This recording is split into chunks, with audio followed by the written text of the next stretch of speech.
Annelerimiz hep yapma, ellerin titreyecek derdi değil mi? Peki o çıkan çat sesi gerçekten kemiklerimin birbirine çarptığı ses mi? Hayır, aslında parmaklarınızın içinde küçük patlamalar oluyor. Eklemlerimizin arasında sinovyal sıvı dediğimiz bir sıvı var. Siz parmağınızı çektiğinizde bu bölgede basınç aniden düşüyor ve sıvı içindeki karbondioksit ve azot gazlarını küçük kabarcıklar oluşturuyor. İşte o duyduğunuz ses bu gaz kabarcıklarının aniden patlama sesi. Peki zararlı mı?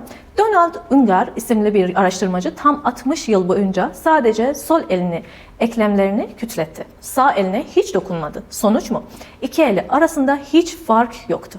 Yani kireçlenme yaptığı koca bir şehir efsanesi. Siz de bu sesi sevenlerden misiniz yoksa duyunca rahatsız olanlardan mı? Yorumlarda buluşalım. Bu bilgiyi o parmaklarını sürekli kütleten arkadaşına göndermeyi unutma. Daha fazlası için takipte kal.